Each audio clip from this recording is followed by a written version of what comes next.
എൻ്റെ എല്ലാ പ്രിയപ്പെട്ടവർക്കും പുതിയൊരു വീഡിയോയിലേക്ക് സ്വാഗതം. എല്ലാവരും സുഖമായിട്ടിരിക്കുകയാണെന്ന് വിശ്വസിക്കുന്നു കേട്ടോ. അപ്പോൾ കഴിഞ്ഞ ദിവസം നന്ദേട്ടൻ ഒമാനിലുള്ള ജബൽ ഹത്ത എന്ന് പറഞ്ഞ ആ സ്ഥലത്തിലേക്ക് പോയ വഴിയാണ് ഈ കാണുന്നത് കേട്ടോ. ഈ വഴി കാണുമ്പോൾ തന്നെ നമുക്ക് പേടിയാകുമല്ലേ. അപ്പോൾ അവിടുത്തെ കുറച്ച് കാര്യങ്ങളും പിന്നെ ഇതിൻ്റെ അവസാനം എന്ന് പറഞ്ഞാൽ എല്ലാവർക്കും കണ്ണിന് കുളിർമ തരുന്ന ഒരു കാഴ്ച കൂടിയാണ്. അപ്പം വീഡിയോ കണ്ടിട്ട് അതിൻ്റെ അഭിപ്രായം എന്താണെന്നുള്ളത് നിങ്ങൾ കമൻറ്റിൽ പറയണം കേട്ടോ. അപ്പോൾ മസ്കറ്റിൽ നിന്നും ഏകദേശം ഒരു 2.5 മണിക്കൂർ വണ്ടി ഓടിയാൽ ഈ പറഞ്ഞ ജബൽ ഹത്ത എന്ന സ്ഥലത്തെത്താം. അപ്പോൾ നമുക്കിപ്പം 4 വീലർ വേണമെന്നില്ല, സെഡാൻ പോലുള്ള കാറുകളായാലും മതി. അപ്പോൾ അവിടെ എത്തിക്കഴിഞ്ഞാൽ ഈ നമ്മൾ പൊന്മുടിയിലേക്ക് ചെന്നിട്ട് ആ മഞ്ഞൊക്കെയുള്ള ഒരു പ്രതീതിയാണ് നമുക്ക് അനുഭവപ്പെടുക എന്നാണ് പറയുന്നത്. അപ്പം ചില സമയങ്ങളിൽ അങ്ങനെ മഞ്ഞ് കാണാറില്ല, അത് നമ്മുടെ പൊന്മുടിയിൽ ചെന്നാലും അങ്ങനെയാണല്ലോ. അപ്പോൾ നന്ദേട്ടൻ ചെന്നപ്പോൾ ആ മഞ്ഞൊന്നും ഇല്ലായിരുന്നു. സാധാരണ അവിടെ ചെല്ലുമ്പോൾ അങ്ങനെയൊരു അനുഭവമാണ് ഉണ്ടാകാറുള്ളത്.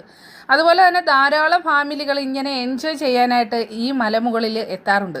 ഇവിടെ നിന്നാൽ നന്നായിട്ട് സൺസെറ്റൊക്കെ കാണാമെന്ന് പറയുന്നു. അത് ഈ മേഘവും അങ്ങനെയൊന്നും ഇല്ലെങ്കിൽ നല്ല അന്തരീക്ഷമാണെങ്കിലാണ് കാണുന്നത്. അതുപോലെ തന്നെ ദേ താഴെ മല അടിവാരത്തിൽ കൃഷിയൊക്കെ ഉണ്ട് കേട്ടോ. അപ്പം അവിടെ ലവ് ഒമാൻ എന്നൊക്കെ എഴുതി ഇങ്ങനെ വെച്ചിട്ടുണ്ട്.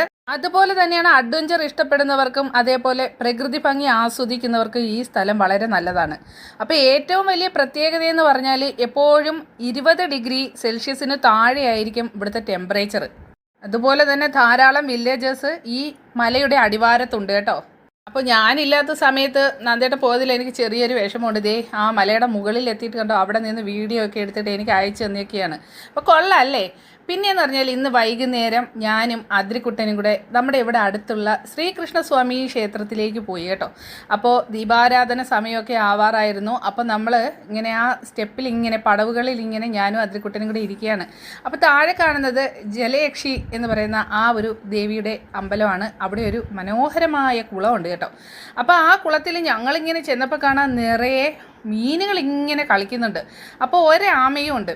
അപ്പോൾ ഞങ്ങൾ ചെന്നപ്പോഴത്തേക്ക് എല്ലാവരും ഇങ്ങനെ ഞങ്ങളെ അടുത്തേക്ക് വന്നു. അപ്പോൾ ഇതിന് ഫുഡൊക്കെ കൊടുക്കാമോ എന്നുള്ളത് അറിയില്ലായിരുന്നു കേട്ടോ. അപ്പോൾ കാണാം ഒരാൾ ദേ അവിടെ നിന്ന് ഫുഡ് മേടിച്ചുകൊണ്ട് വന്ന് കൊടുക്കുന്നുണ്ട്. അപ്പോൾ പിന്നെ ഐശ്വര്യ പോയിട്ട് ഒരു കവർ മലര് മേടിച്ചുകൊണ്ട് വന്നു. നമ്മൾ ആ മീനിന് കൊടുത്തു. എന്താ ഒരു ബഹളമാണെന്നറിയാമോ. അവരിങ്ങനെ അടിച്ച് വെള്ളത്തിലൊക്കെ കളിച്ച് ഈ ആമയാണെങ്കിൽ വന്നിങ്ങനെ നിൽക്കുന്ന ആ ഒരു കാഴ്ച, സത്യം പറഞ്ഞാൽ എൻ്റെ ഈ ഫോണിന് അത്രയൊരു ക്ലാരിറ്റി ഇല്ലാത്തതുകൊണ്ടാണ് നന്നായിട്ട് കാണാൻ പറ്റാത്തത് കേട്ടോ. അപ്പോൾ ആ ഒരു കാഴ്ചയെന്ന് പറഞ്ഞാൽ ഒരു വല്ലാത്തൊരു ഫീലായിരുന്നു തന്നത്. ഇങ്ങനെ തലയൊക്കെ ഇങ്ങനെ പൊക്കി വേണമെങ്കിൽ നമുക്കതിനെ പിടിക്കുക, അങ്ങനെയായിരുന്നു വന്നിരുന്നത് കേട്ടോ. അപ്പോൾ എന്തായാലും സത്യം പറഞ്ഞാൽ ഭഗവാന്റെ ഒരു അവതാരമാണ് ഈ ആമയുടെ അവതാരം. അപ്പോൾ ഇന്നത്തെ വീഡിയോ ഇത്രയേ ഉള്ളൂ. എല്ലാവരും മറക്കാതെ ലൈക്ക് ചെയ്യുക.